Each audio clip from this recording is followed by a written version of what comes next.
Hello, everyone. Hello. Look around you at all the brave people for coming out on a cold night like tonight. And yes, but I invite you to keep in your hearts and your minds as we gather tonight that there are a lot of people searching for a warm place to be tonight, and that's why we're here. Hi, I'm Laura Helmer. I'm the Beacon Board Chair. And I'm Rabbi Jill Crimmins, here from Bet Shalom. Welcome to Bet Shalom for a very special evening with some very special guests tonight.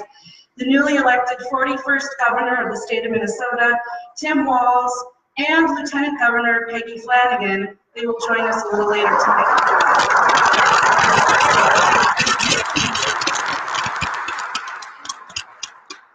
Rabbi Crimmins will lead us in an opening prayer and faith message.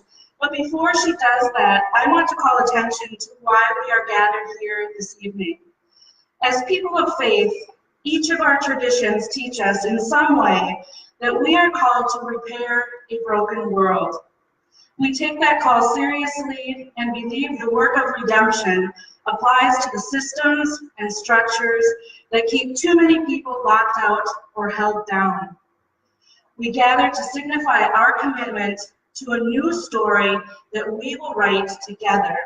A story where failing systems are redeemed, where weak supports are strengthened, where broken structures within our society are repaired. Tonight is about saying yes to a new year, saying yes to a new political moment, and saying yes to a new story of a collaborative made up of people of faith who are determined to create a more just and equitable world. Tonight is about equipping ourselves as a collaborative for the work ahead of us to shelter families, to build housing for those who are too often overlooked or ignored, and to change policy so that all people have a home. Tonight is about celebrating each of our successes, the bold ones like saying yes to building 70 new homes using the Housing First model in Minneapolis.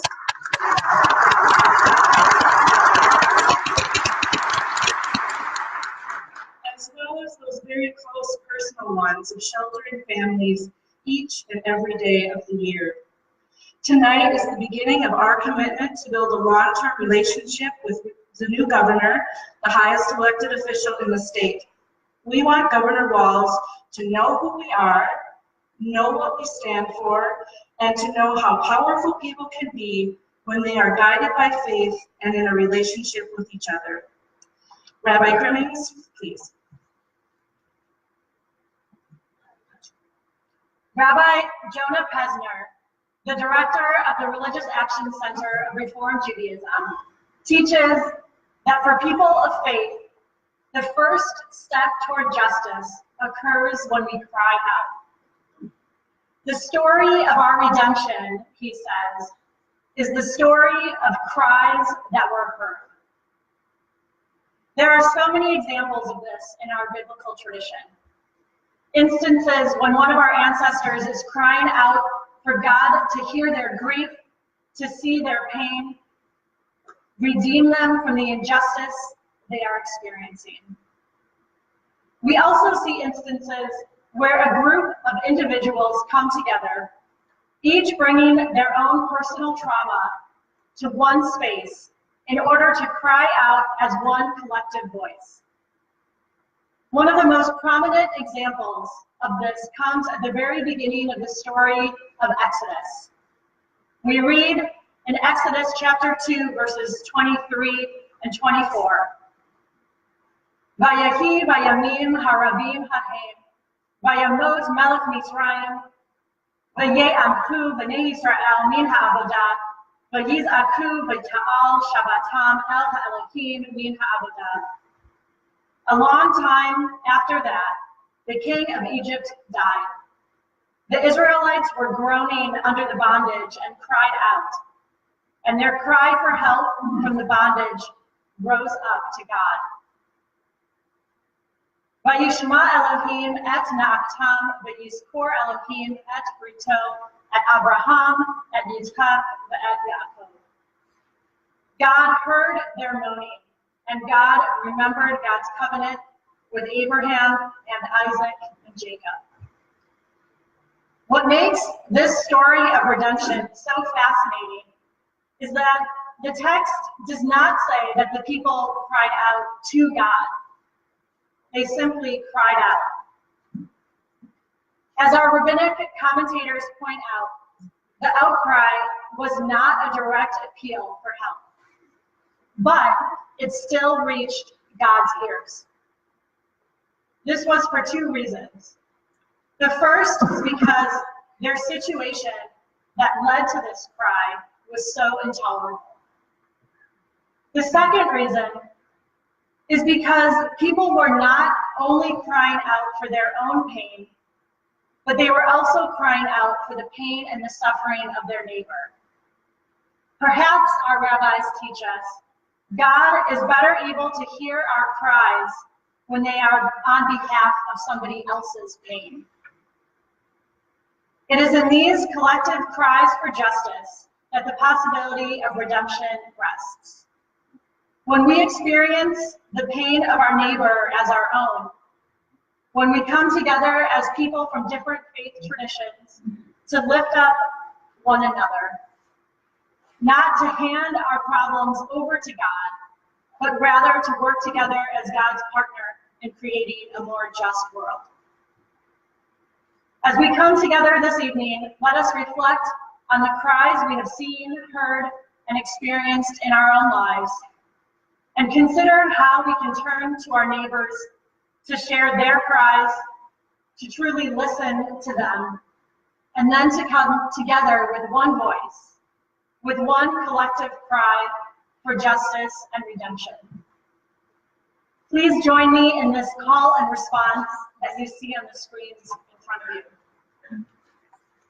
We are one community, together. One vision, together. One story. Together.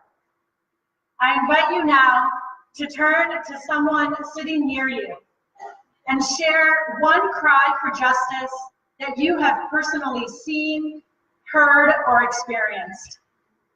After you've shared your story, listen to your neighbor. Then, together, discuss any common themes that you can weave together to create one united cry for justice and redemption.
Welcome. And my name is Andrew Richard Schwartz. Glad to be here. There's just so much to say. Before we go on, anyone who's involved in roll call, would you please line up at the back of that door? We say in our tradition, Inema tov umanayim shevet achim gamyach. How wonderful, how sweet, how good it is to be together in unity, to be sitting together in unity on this blustery record-setting evening. I invite you to join me in singing these words of Hine Matov. And there's also a refrain that says Shalom Aleichem, Salam Aleikum, which means in Hebrew and in Arabic, peace be upon you.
Thank you, Cantor Schwartz, for that joyful reminder of the importance of doing this work together.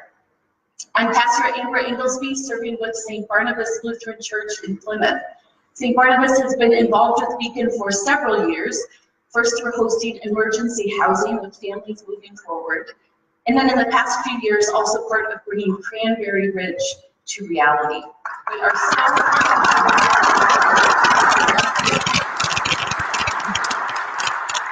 grateful to be with all of you tonight. We all gather together in convenings like these to support, encourage, and challenge each other in this holy work of building housing, sheltering families, and addressing the barriers that keep some of our community members without stable homes. It is critical, especially in times such as these, that people with common values are united and that we gather to affirm those common values. Our roll call tonight is a rite of solidarity, reminding each of us that we are not in this work alone. That together we are creating a new story, a story that begins with all people have a home. Now, as your congregation's representative comes forward and introduces themselves and your congregation, remember to wave your signs to make yourselves known in the roll call.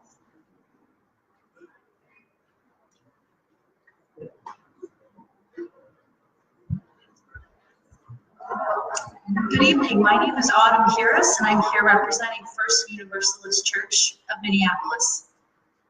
We are writing a new story of home by building a housing leadership team to further racial equity.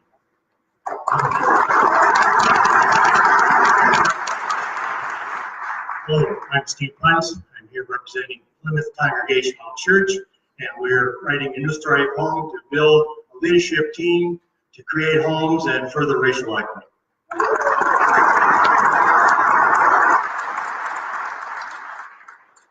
My name is Scott Dahlquist. I'm representing Woodlake Lutheran Church. There's our sign, decorated by our wonderful Sunday school kids, you can tell. We are writing a new story of home by sheltering families. Good evening, everybody. Thank you for having us here. My name is Sadia Faranam, and I'm representing Northwest Islamic Community Center. We are writing a new story of home by building leadership team, creating homes, impacting policy, and furthering racial equity. Thank you.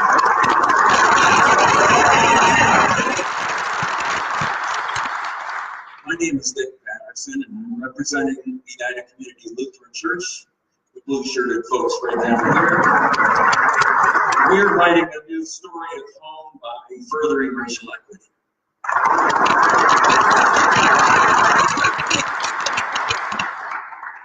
Hello, my name is Tim Killeen and I'm representing Florida Lutheran in St. Paul.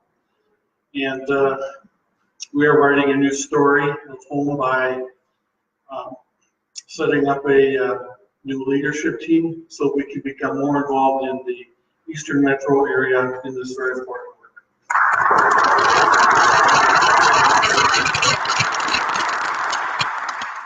Hi, I'm Pam DeLee.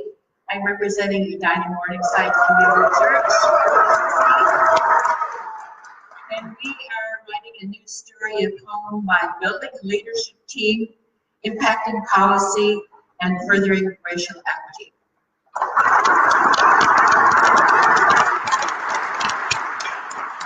Hi, my name is Gretchen Pierscala, and I'm representing Faith Lutheran Church in Waconia, and we are writing a new story of home by sheltering families.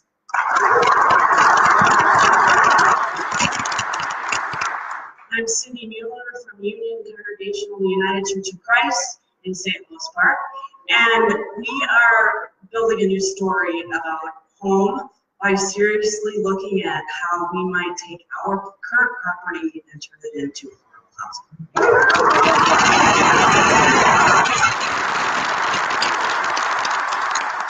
I'm Chris Barkley from representing Cross Peace Lutheran Church in Shakopee, Minnesota. We are writing a new story of home by sheltering families. Good evening. My name is Brother Cedric Brownlee, and I'm representing St. James AME Church, Minneapolis, and we are writing a story by building team leadership and further racial equality.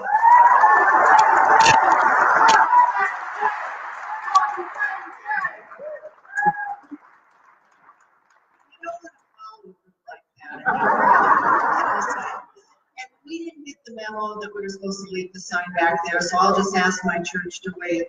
I'm Nancy Anderson, and I'm representing St. Luke Presbyterian Church in Minnetonka. We're writing a new story by building leadership in our church. Thank you.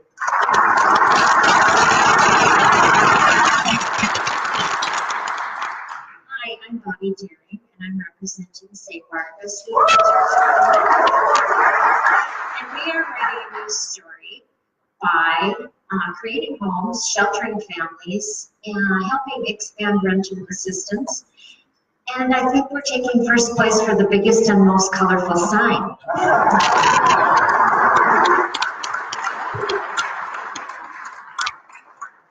I'm Marilyn Allen, representing St. Stephen's Episcopal Church in Edina, and we are writing a new story of home by expanding our leadership team, impacting policy, and feeding families.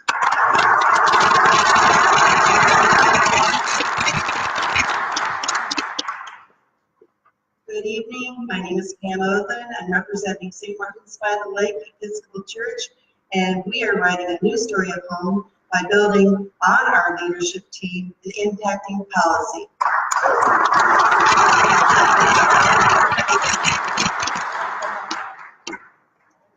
Hello, I'm Stephen Zip, and I'm representing Ben Shalom and welcome. We are writing a new story of home by developing a leadership team to help continue the work that Deacon is doing and be an active member. Thank you.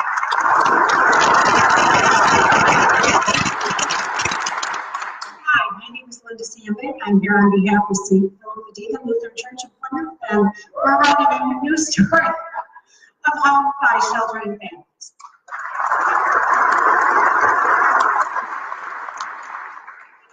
My name is Jen Augustin. I'm representing Lutheran Church of Christ the Redeemer in Minneapolis, and we're expanding our leadership team to impact public policy.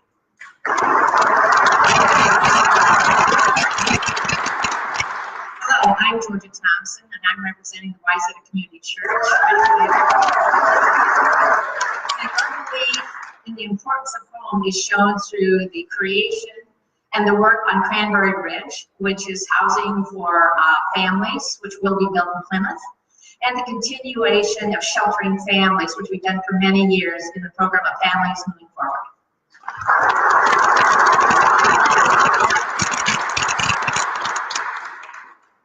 Hello, I'm Joyce Pruden, and I'm representing Living Spirit United Methodist Church.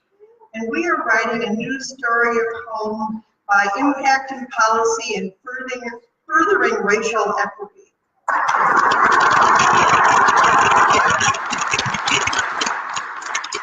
Hi, my name is Ronnie Walz, and I'm representing St. Joseph the Word in Maple Grove. All two of us. We are writing a new story by sheltering families, whether it's 24 below or 100 degrees.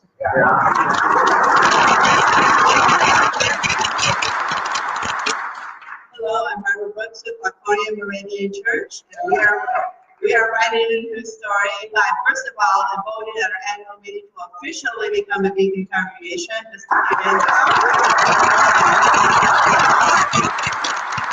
Building a leadership team, sheltering families, and furthering racial equity.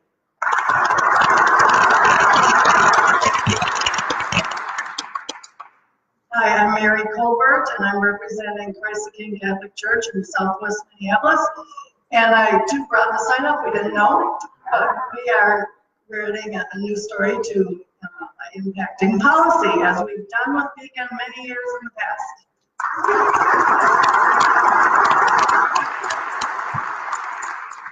I'm Linda Fay, and I'm representing Unity Unitarian in St. Paul, and we're writing a new story by furthering racial equity, impacting policy, and sheltering families.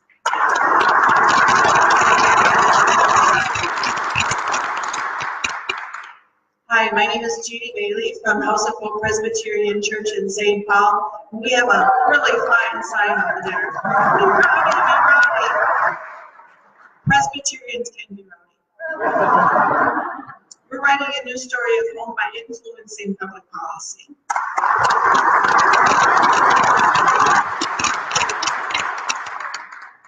I'm Sarah Simeon. I'm representing St. John Lutheran Church in Belle Plaine, and we are writing a new story of home by sheltering families.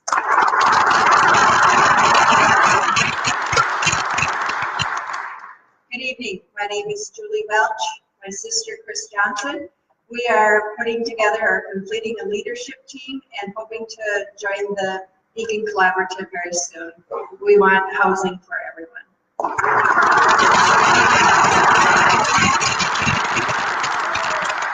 Good evening. I'm Carol Johnson, and I'm representing St. David's Episcopal Church in Minnetonka.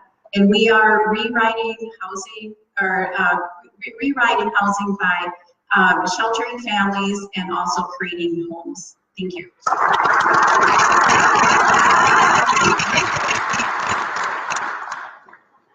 We're going for size.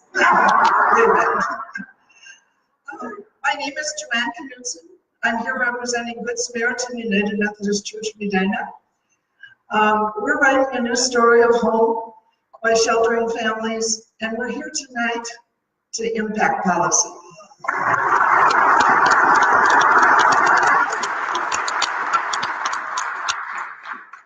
My name is Megan McAllister. I'm here representing Mount Olivet Lutheran Church. We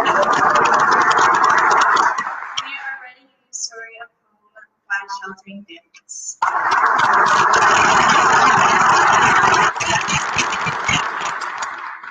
I'm Donna Nesky, representing University Lutheran Church of Hope, and we're writing a new story of home by sheltering families for over 20 years, by building a leadership team and exploring racial justice.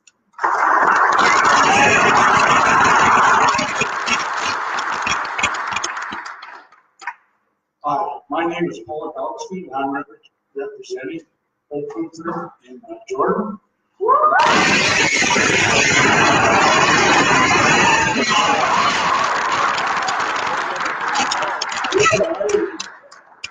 A new story by building a leadership team and sheltering families.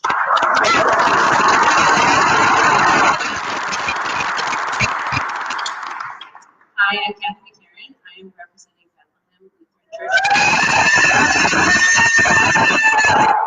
Not the biggest sign, but we are writing a new story of home by building a leadership team and sheltering families at both our Minnetonka and Minneapolis campuses. Hi,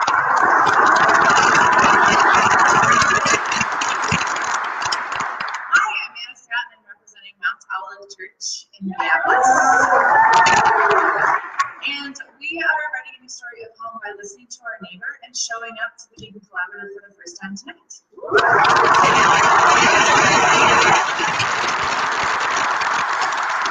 Hello, my name is Larry Schoenfeld, and I'm a member of Temple Israel in Minneapolis. And we are building, thank you, and we are building a new vision of home by building and expanding our leadership team and always sheltering the families.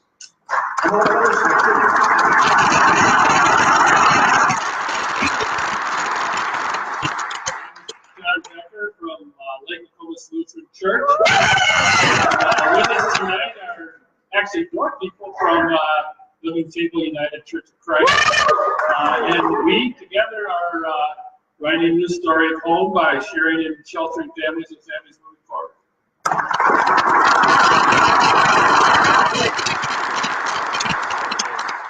And I'm Ron Austin from Lake Universal Church. We are writing our story of home by being a sanctuary church, hosting a family of 3 for the past year, and partnering with the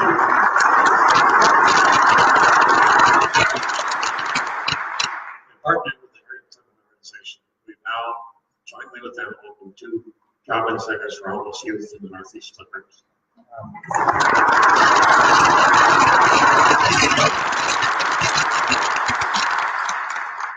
Thank you all. We also want to welcome guests who are here tonight. Some have participated in the roll call as well. Believe it or not, despite the cold, there are more than 65 congregations represented here tonight.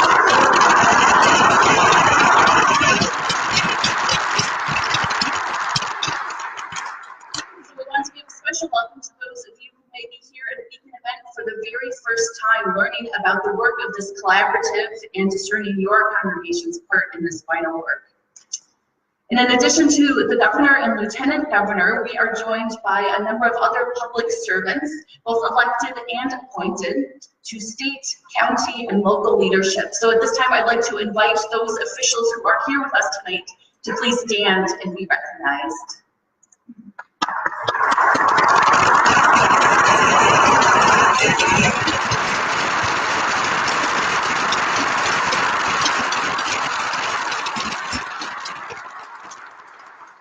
Thank you all for taking part in this exciting and important conversation. We are one community, together, one vision, one story. I'll now welcome Emily Bastian and Pastor Suzanne Modis.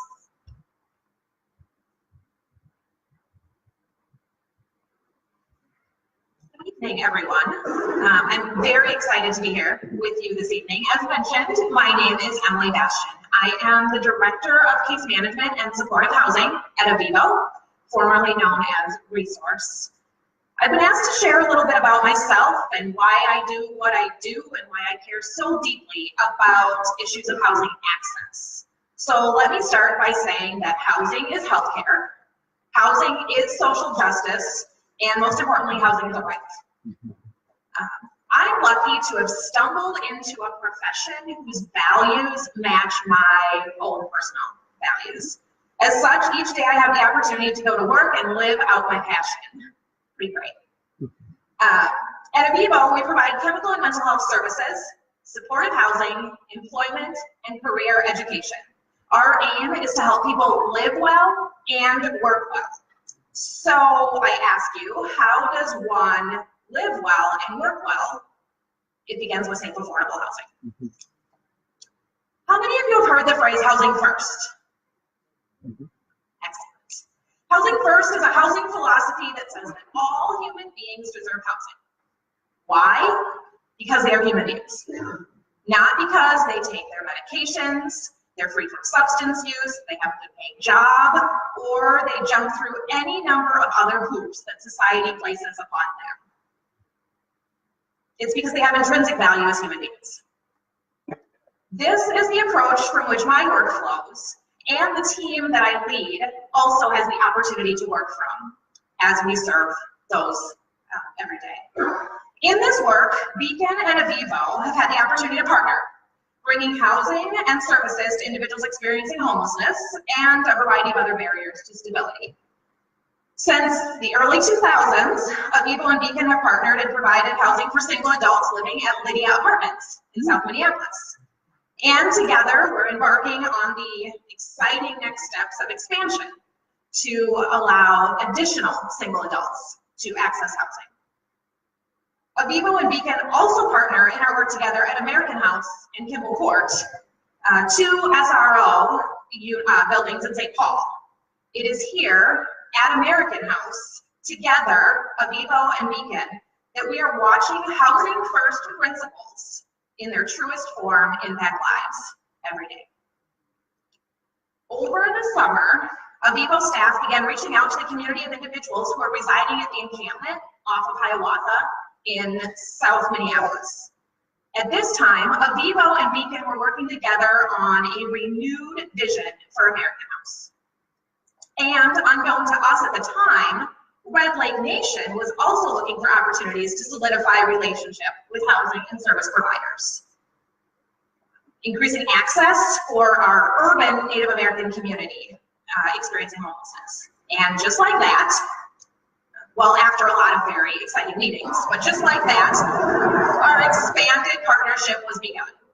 After reducing barriers to approval for American House residency, such as criminal history and rental history, I am so incredibly excited to say that Beacon, Avivo, and Common Bond have been able to move 16 people from the encampment and now the Navigation Center straight out of homelessness and into supportive housing.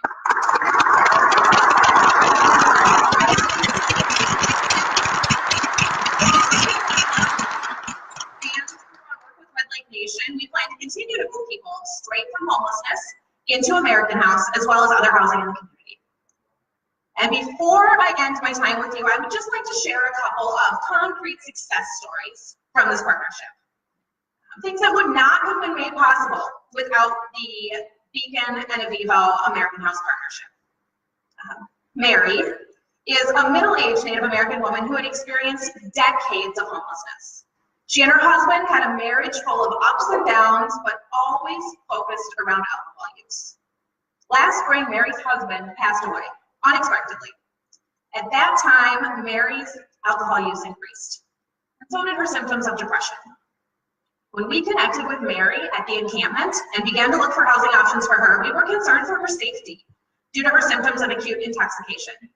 We were also warned by service providers in the community that Mary's alcohol use might make it hard for her to maintain housing.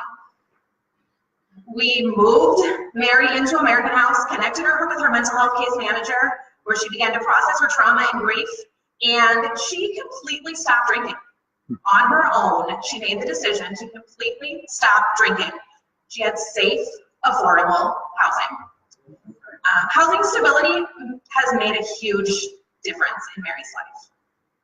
Steve, a young Native American man in his 20s, who has a history of heroin and meth use, started using when he was partying and continued using when he realized that drugs helped to numb his pain. And I'm happy to say that Steve has reconsidered some of his friendships since moving into housing and has also been free from drug use for 3 weeks. He actually just shared that with me a couple of days ago. He's very proud of himself. He's also reconnected with his Native spirituality and is attending and participating in well-variety meetings. Again, all of his own doing, because he has safe, affordable housing. And finally, Jake, a middle-aged Native American man who was taken from his immediate family as a very young child and raised by a white family, wanting to reconnect with his Native roots, joined a gang as an adolescent. He had been in and out of jail and prison, most recently serving time for a crime with a charge that will follow him, unfortunately, everywhere he goes for the rest of his life and make finding housing and employment very difficult. But because of our commitment to housing first and reducing barriers to housing, Jake was accepted into American House, and he is a model tenant. He's acting as a mentor for new residents that are coming in, and as an elder in the community, Jake has been able to welcome and support individuals moving from the encampment and the navigation center and create community and culture within the building. So these are just 3 reasons that I do what I do every single day, and I thank all of you and Beacon for recognizing that housing is a right.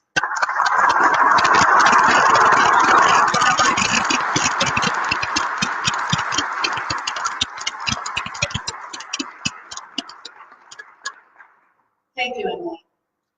My name is Reverend Suzanne Modis. I'm the pastor of Living Spirit United Methodist Church in South Minneapolis. I've had the privilege of serving that congregation for the last 1.5 years. As a parish pastor, I first encountered people experiencing homelessness when I was serving a congregation in downtown Minneapolis in the early 2000s.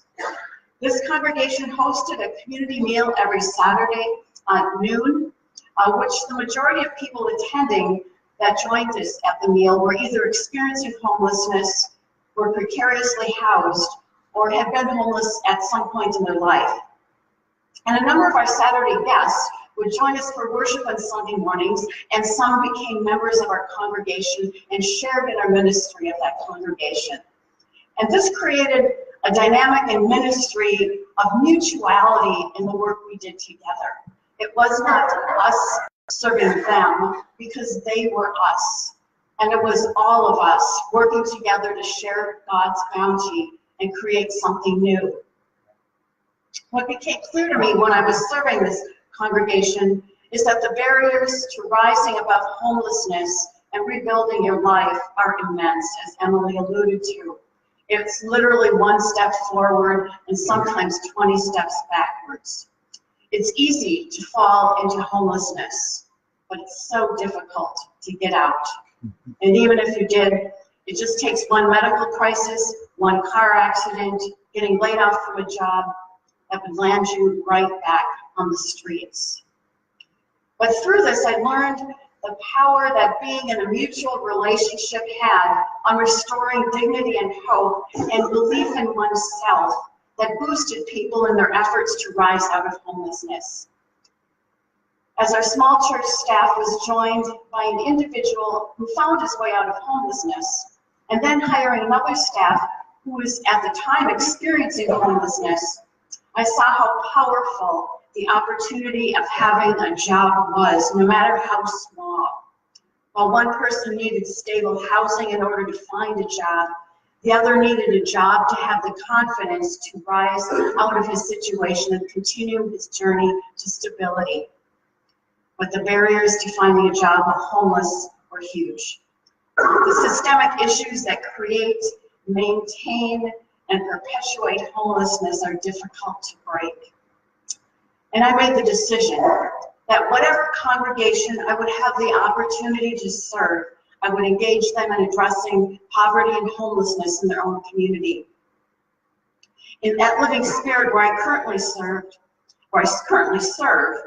we have learned the importance of just showing up and being present in the lives of our neighbors and family members experiencing homelessness, both in direct service, while volunteering with families moving forward, and in political advocacy to impact public policy. Prior to coming to Living Spirit, I've been involved with the Homes for All legislative initiatives, and I've seen the impact that a statewide coalition can have in impacting our legislators. And I've seen the power that people of faith have in softening the hearts of our legislators. Worship at Living Spirit is not only singing songs and raising our hands in praise to God, but it's also writing postcards to our legislators during worship, putting them in the offering plates, along with our monetary gifts. And it also means visiting our legislators with conversations. Although Living Spirit is a small congregation, the work of Beacon gives us opportunity to be a part of something much bigger. Even our children are catching the spirit of making a difference in the lives of children whose families are experiencing homelessness. And they've dedicated their children's church offering to families moving forward. And right before Christmas, they presented Emily from Beacon with a $56 check for lots a lot of nickels and dimes and pennies.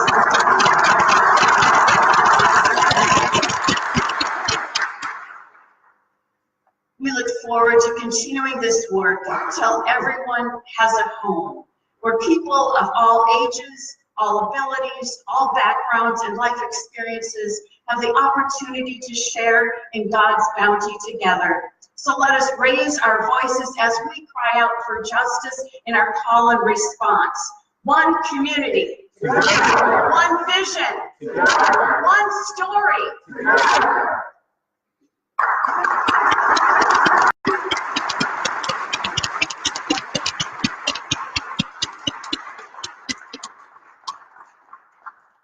Good evening, everyone. I am Obi Ballinger, pastor at Edina Morningside Community Church. Laura and I are so glad to be with you tonight, and proud to be on the bema here to welcome the governor and lieutenant governor to Bet Shalom on behalf of Beacon Interfaith Housing Collaborative. Governor and Lieutenant Governor, would you come forward and join us now, please?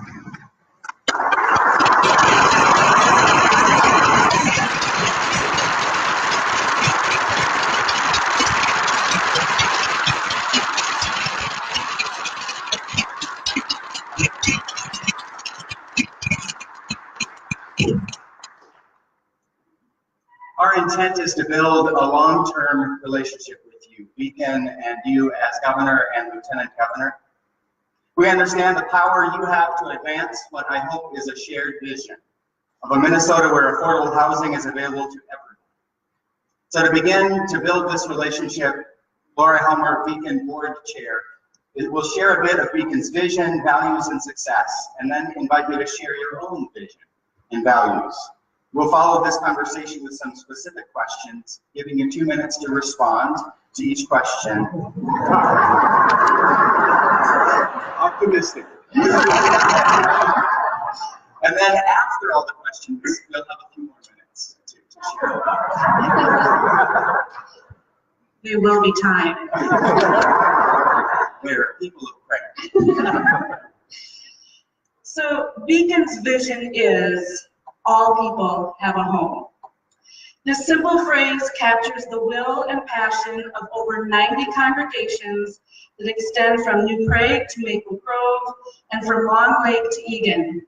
Collectively, we cover 67 legislative districts and have congregations in 36 cities in the metro area.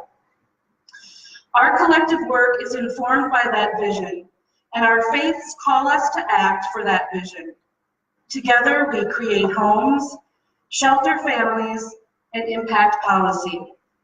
Our buildings and communities do this directly as congregations represented here shelter 50 families a year who are experiencing homelessness. In housing development, we prioritize building homes for people at the lowest incomes less than $25,000 a year. And for those experiencing homelessness, we are proud of the successes that we've had, and here's a sampling.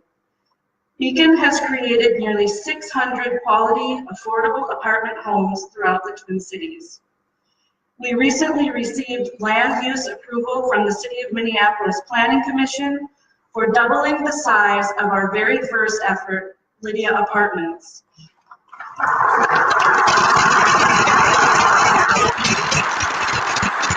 We think this confirms that our tenants make great neighbors. We've provided 50 welcome home kits to our American House tenants, some of those going to people whose prior home had been the encampment on Franklin Avenue. Starting this summer, our Great River Landing project in Minneapolis will be home to 72 formerly incarcerated men.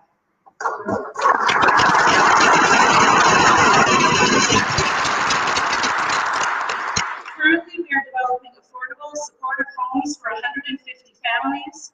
We've responded to the housing challenges that the encampment in Minneapolis has illuminated and are primed to mobilize our base of congregations to support the Homes for All agenda, especially the commitment to increase bonding.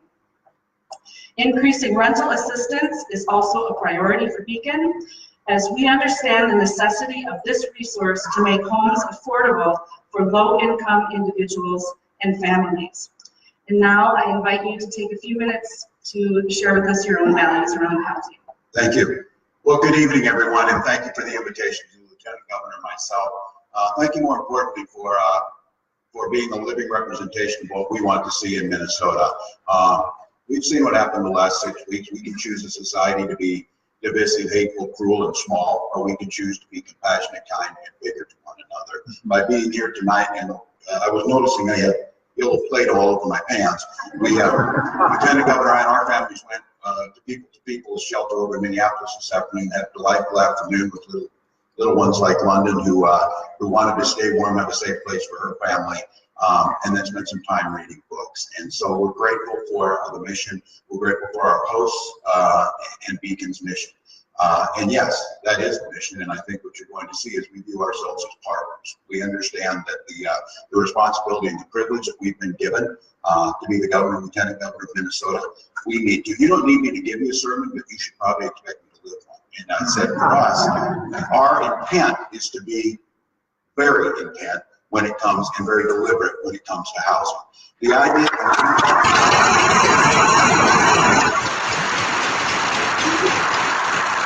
we announced our first commissioner in Commissioner Jennifer Hogue, and housing was our first one for a reason.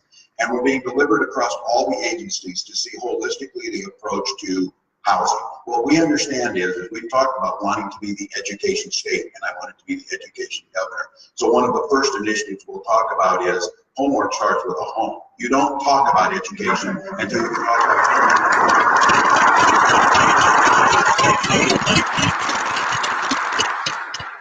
We are in the midst of crafting a budget, and we are being very deliberate and intensive about that budget, about seeing housing across the entire spectrum. That's why the other night when we were had Commissioner Hogue along with met Council Chairwoman Slawick, Human Services Chairman Lowry, and we had Department of Corrections Chairman Schnell riding on the trains with them to understanding we're approaching homelessness as the issue of what happens post-incarceration, banning the box for housing, banning the box for employment, and reintegrating folks back in. That's the mission that we share together. And I'm going to, if we know you stopped us, I'm going to turn it to the Lieutenant Governor really quick, because the Lieutenant Governor's message has been clear. As an advocate for children and family, economic security, and justice, Lieutenant Governor has a statement that is foundational to the way we view housing and the way we view people, and I want her to deliver it because she often talks about children don't come in pieces. So I will try to be brief. Thank you. So we like to tag team things because we think that two are better than one, and a congregation full of people is better than the two of us. And as we talk about this work, we are here tonight on what has been the coldest night of the year. And that we need to hold in our hearts right now the people who don't have a place to go. And I know that that's why you are here. And faith in action is critical. As we're talking about housing, and the governor mentioned education, we also have to think about healthcare and knowing that children and families don't come in pieces. In your testimony about the difference of the trauma that folks in the community have experienced and how that has impacted every part of their life, we have to tackle this issue of people experiencing homelessness and look at the whole person. So that is what I hope is you are advocating, that we are able to do that together for services across the board.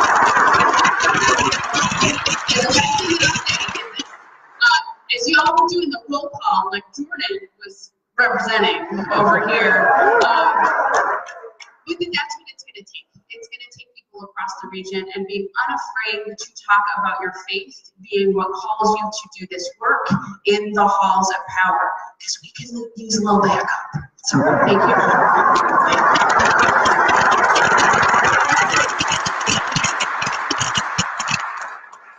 So at this time, we're going to ask a few questions, some of which you've already alluded to, covering some of the specific priorities of Beacon as a collaborative. We have 5 questions, and we ask you to keep your responses to them to 2 minutes apiece. Dennis, you've already met Dennis.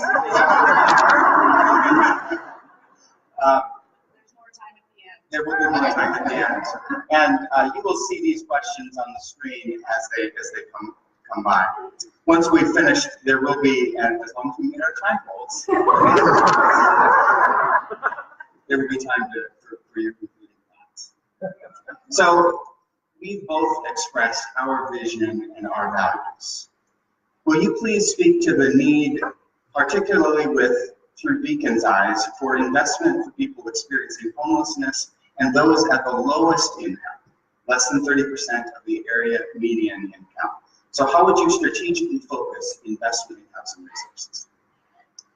So I would say clearly, as the governor had mentioned, we have been working, we've been on the job for 3 weeks, and I've been working on putting together our budget, also in the midst of a potential government shutdown, where we needed to hit pause and had a meeting with Commissioner Ho as well as my council chair to talk about how do we fill in the gaps for people who are at risk losing Section 8 housing. And our hope and our prayers are that at February 15th, we won't have to do that again. But that we can move forward. So that being said, as we're looking at this budget, we're looking at it holistically, as the governor said, from the lowest income folks, the housing, we're looking at housing as a spectrum, on the entire spectrum and needing to invest. Our DHS commissioner, working with our housing commissioner, looking at all of those issues across the board will be the frame as how we're putting together our budget, and the folks who are experiencing homelessness with the lowest income will be a priority within that. And I would just follow up to say, when we're thinking about this budget, to be very clear, the budget is a fiscal document, but far more importantly, it's a moral document. And you're going to see a reflection of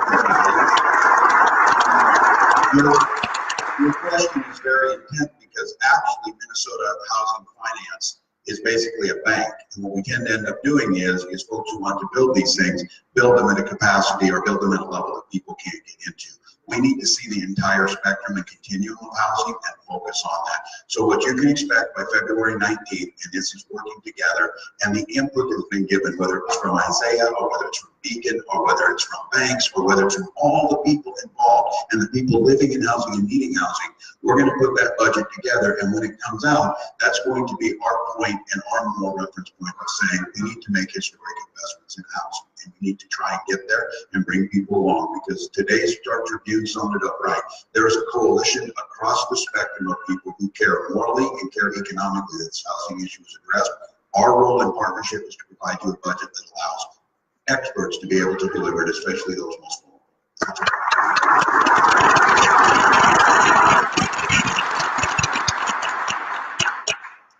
Service funding for supportive housing is some of the most difficult funding to get, but coordinated services are a proven and cost-effective strategy to meet the needs of vulnerable people, including those with disabilities, those who are homeless or formerly institutionalized, or those who are at the greatest risk of these conditions.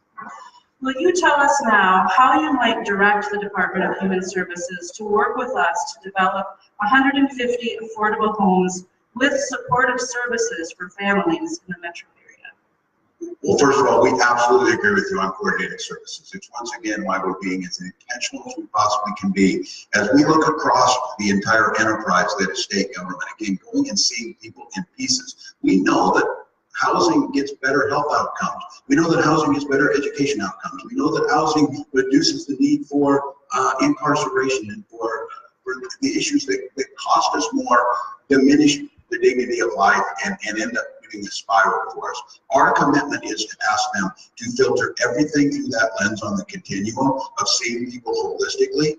And then we're also asking and being very intentional about this. Every decision we're making on this budget, we're asking what is that impact on equity and inclusion look like? What are we doing to make sure that we are not unintentionally or intentionally in some cases excluding those that need to be there? So the direction, the expectation that these agencies will work with you on this is absolutely clear. It is going to be built into that budget. It's going to be built into the program. And it's with an understanding, we as a new administration don't come to you with all the answers and need to reinvent the wheel. There's success stories that are there. We need to partner, and if that's providing the resources, the will, and the collaboration, that's what we intend to do.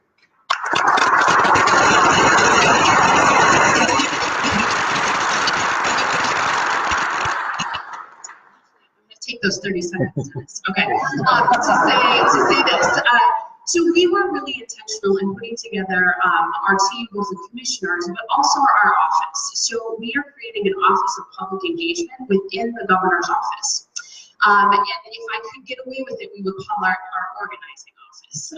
But it's our public engagement office, and we will be working across agencies with the expectation that each agency will have a public engagement component. So in a direct answer to your question, there will be public engagement in DHS, in the Housing Finance Agency, in the governor's office, and across the board, and that will be your place to connect to make sure that we have an inside-outside game to move these policies and these interests forward. You may not have heard the governor, but I believe he looked at me and said they work for us. We work for you, but those outreach people, those are the ones that work with you and bring back the policies we built together. Our motto is that before we make decisions that impact people, those most impacted by it need to be at the table when we do that. But what we have found, that seems very obvious.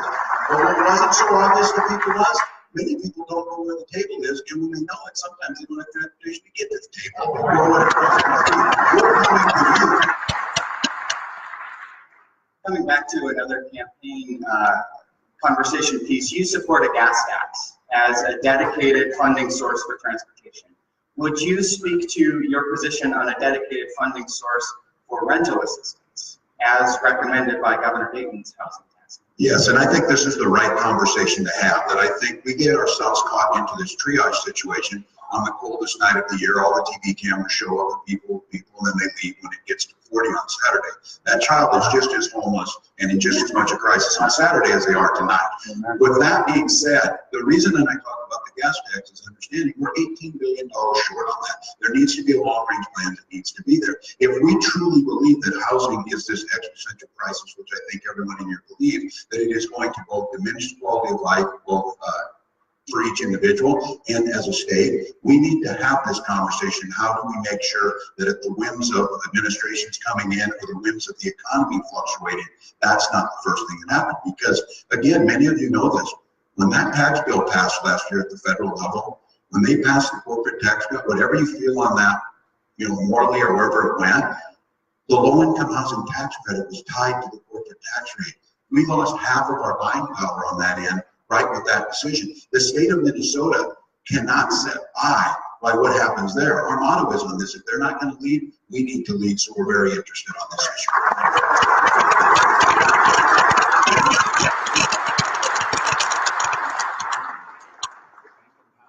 I know you are. So the next question was supposed to focus on the budget, but almost every response, I can tell the budget is at the forefront of your mind because almost every response. So add what you'd like, if you have anything more to add about the budget, but let's really focus on the second part of this question, and that's the Homes for All agenda and how you feel about that. So some of you have heard my story as we've campaigned together across the state, but I think it bears repeating in this space. My mom moved us to the community of St. Louis Park using a Section 8 housing voucher. So when we talk about this issue, it is very personal to me, and it is the reason why I'm standing here on the stage, along with a whole host of public programs, like the Child Care Assistance Program. Medicaid is why I'm alive today as a kid with asthma, and MFIP, which hasn't seen an increase since I was in first grade. And so when we talk about, yeah, it's been a while, and the governor was not in first grade. But I say that because there are real human faces to these issues. And so when we talk about the Homes for All agenda, it's personal. And the governor mentioned that we want to make historic investments in bonding.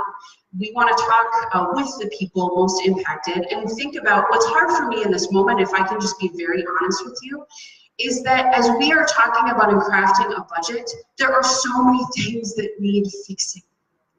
And that, you know, we need to be intentional about how we do that work, and that it's about scaffolding. As we're talking about homes, it's about putting together the scaffolding and building something in this session and the following session and figuring out what it is that we want to do together. But overall, that I think is our reaction, that we see the real human face of these issues, we want to make these investments, and then our ask of you is to make sure that you continue to write those postcards to your legislators, state that this is a priority, to lobby, to show up, and then to make sure that you're also praying for us as we are doing this work.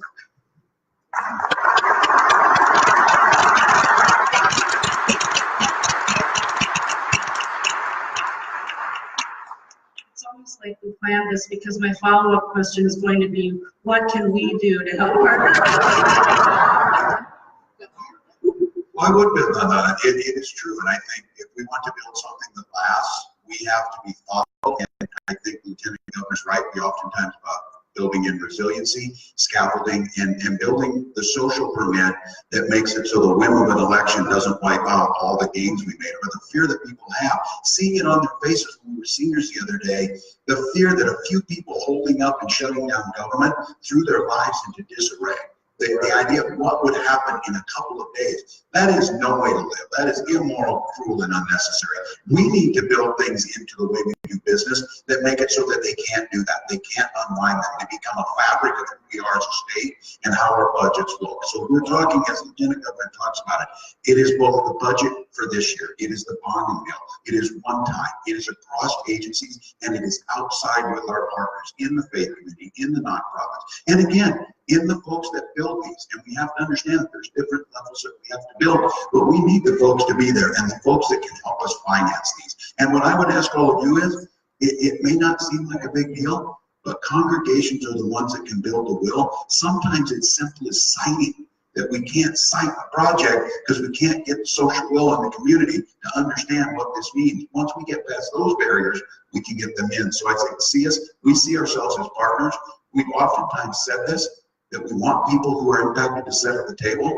It's not our role to sit at the head of the table in all these discussions. We have 2 seats at the table, and we have a role, but there are others that are leading already, pushing these forward, have ideas that we need to use, again, the gift that we've been given and the trust that the people of Minnesota get. To be very clear about this, we spent 2 years talking to Minnesotans, said, don't demonize immigrants, help with housing, fund education, and be decent to one another. They voted for us on that.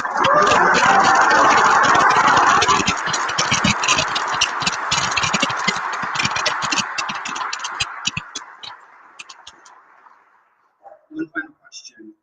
Will you meet with Beacon representatives before July of 2019 to update us on your progress? And how do you foresee growing in partnership with Beacon over the coming years? Yeah. The answer is yes. And again, my staffers now are like, oh. and it should be hard to say no.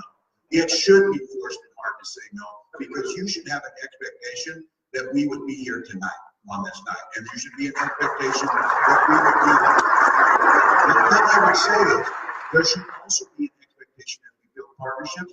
When Commissioner Ho is standing here they're going to speak with the voice for us together. And we are a force multiplier if we can be out in different places. It's building the trust, the collaboration, providing that purpose, direction, and motivation where we're going as a team, and then understand that. But we know very clearly that the capacity of this office to bring attention to issues is something we should not squander, nor should we ever hear the saying, when I hear people say, you have political capital, you should bank it. Political capital is meant to be spent for the people you're serving. Spend it.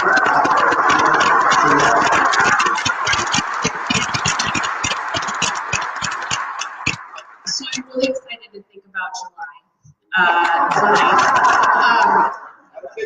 And I think it's going to be an important time for us to talk about what we were able to accomplish together during the session, and then the organizing work that we have to do through the summer and fall to get ready for the next session.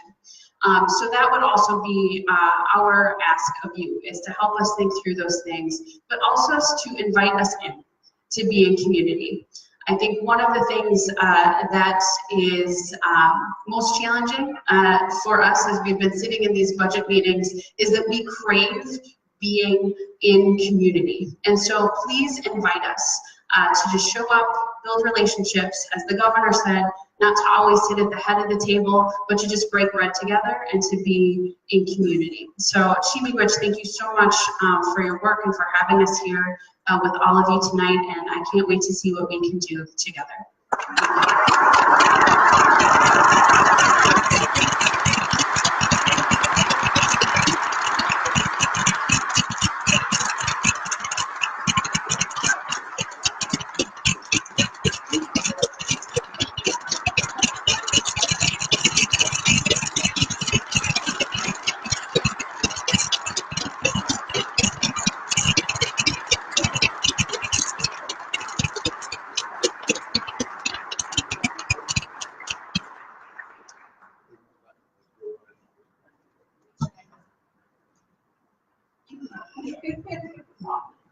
So we want to thank the governor and the lieutenant governor for sharing your thoughts with us tonight. Thank you for being here. We did already rise to thank you. But there's one more.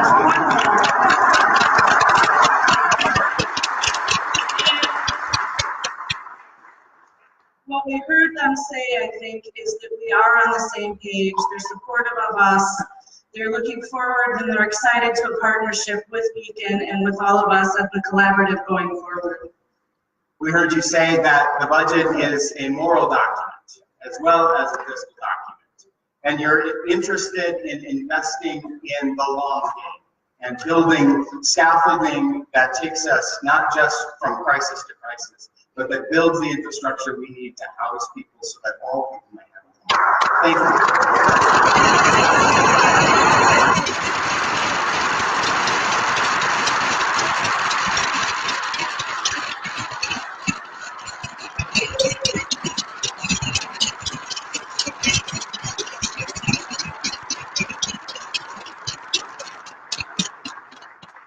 I now invite forward Reverend Paula Northwood, who will lead our call to action in response to the divine call that brings us together. By now you've got this down, my friends. One community. Together. One vision. Together. And one story. Together.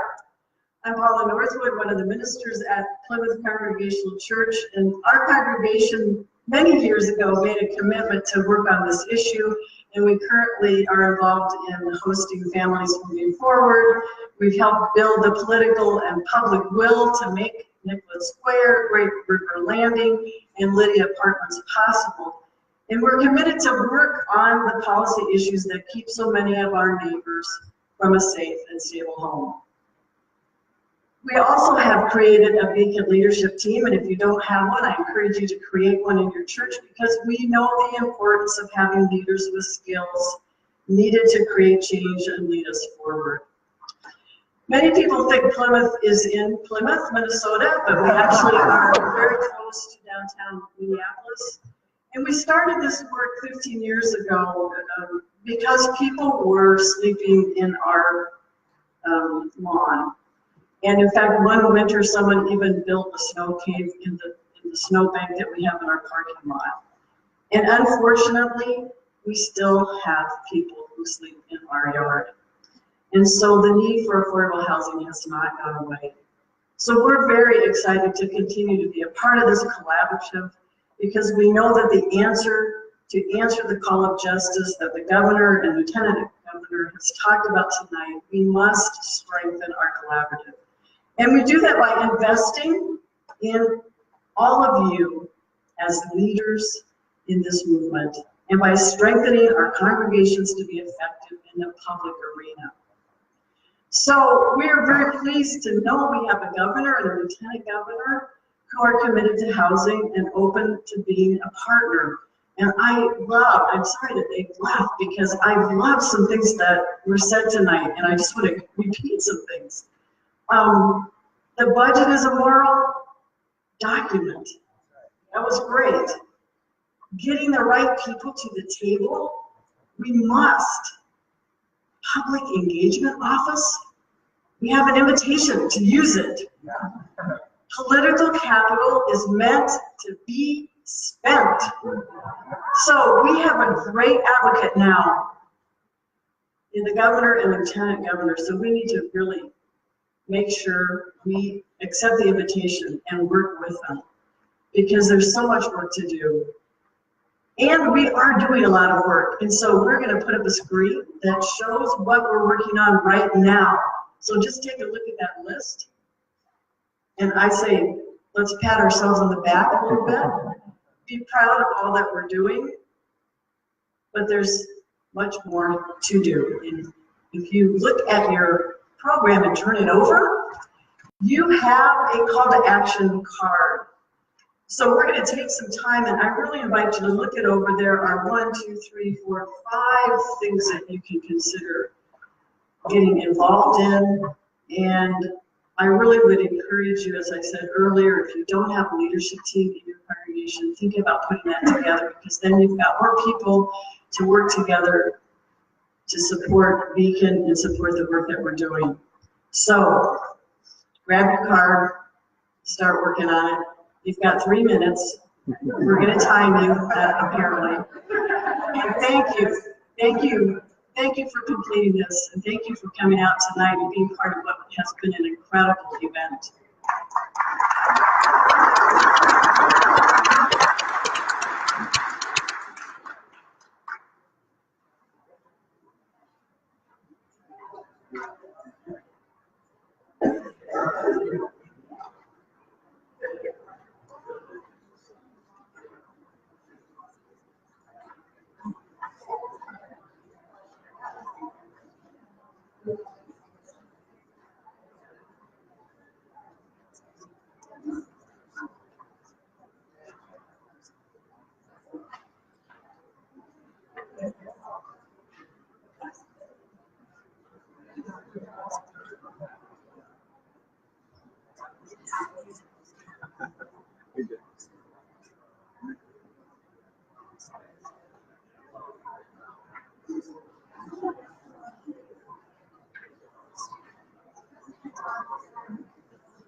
Well, Dennis's alarm hasn't gone off yet, but I was told to keep you to 3 minutes. You've had your 3 minutes. But if you haven't finished your card, we'll take some extra time throughout the next 10 minutes as we finish our time together.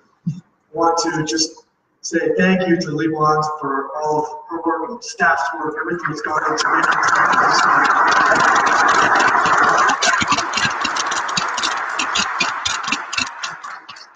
The whole team, you can't see up here, Dan and Deborah, and everybody was just made this possible and kept it literally timed to the minute. So we're so grateful to all of you for making it happen. Tonight we have pondered redemption. We've been called to action to help redeem those who still live in exile. Exile from the safety and security of a place that they can call home. Redemption because even in 2019, somehow unbelievably, people like you and me still sleep in the dust. I want to think for a moment, not about redemption, but about revelation. We'll come together as an interfaith collective. We each have gathered tonight because of our faith traditions, different though they may be. Our connections to religion pushed us here. The push may have been from a fellow congregant, or maybe we were pushed by the values and ethics that each of our traditions teach. Religion is not just a belief in some singular reality, or truism, or an ideal. Religion is an incredible possibility that exists during every single minute. The grand opportunity with each breath we take. The challenge to bring forth that which is highest in spirit, to bring it forth into reality, into creation. An obligation to respond to the groaning we hear with a collective cry for justice. We understand revelation in our own way. On its most basic level, revelation is the collective truth we perceive in the world. It's the truth we understand from God and Scripture. It's the truth that comes to us from nature. It's the truth revealed in every second of life through each of our experiences. It's the truth we feel in the pain of others we see with our own eyes. The world's truth is revealed through each and every one of our senses and our emotions. Tonight we have heard the call. We've come together in this sanctuary because we heard the groan of those in anguish. Jewish tradition includes a prayer that says, "Blessed are you, O God, whose shelter of peace is spread over us. May we not rest until it is so, until all have shelter, until Beacon's vision that all people have a home is a reality." In a moment, Cantor Schwartz is going to come up to the bema, to the pulpit, and lead us in a closing song. I've been instructed that after I've completed my words, I need to tell you how to get out of here. So I'll just say that if you are a carpool driver, you're going to go that way, or you'll catch the shuttle, which will take you to your car. If you are riding in a carpool, you will be picked up at the main entrance where the fireplace is. So if you're waiting for your carpool, make sure you're by the fireplace. If you are a carpool driver, make sure to go to the other entrance and get the shuttle there to your car.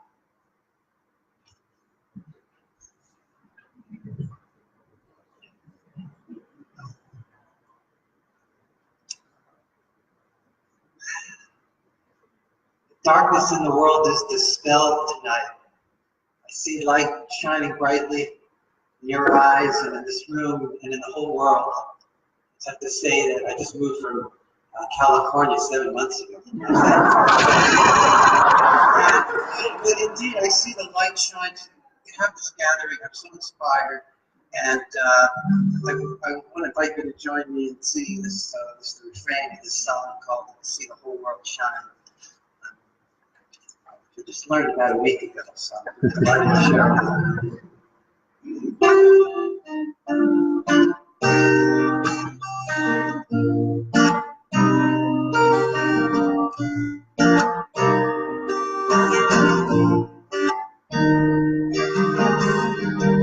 As a young man, sheltering the homeless, feeding hope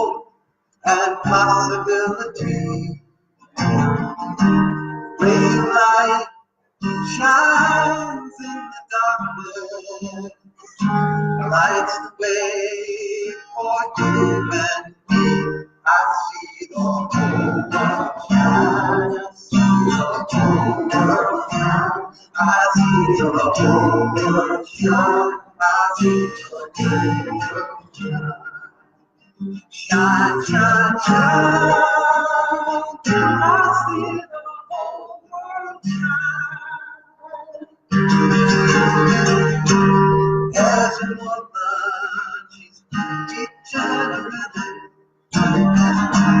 helping hearts and minds to see. Great light shines in the darkness, lights the way for you and me. I see the whole world shine. I see the whole world shine. I see the whole world shine. I see the whole world shine. Shine, shine, shine. I see the whole world shine. Stepping into the new world together right away. Reach out with an open heart, start to lead.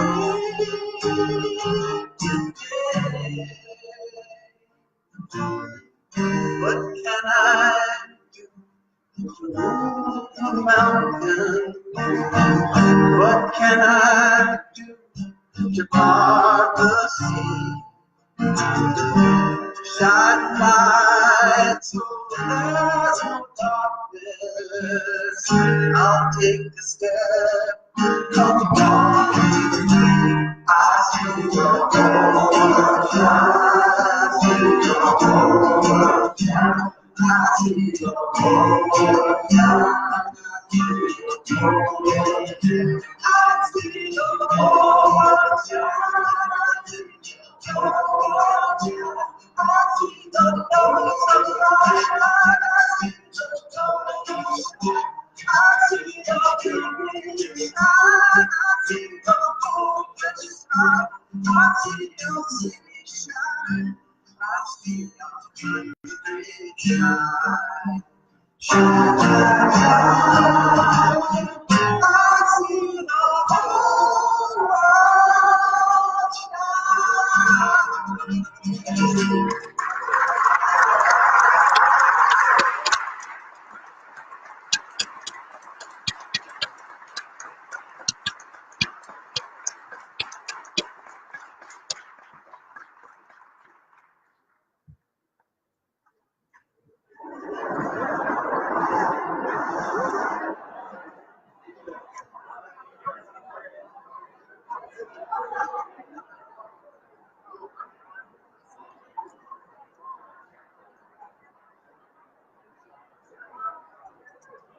Any media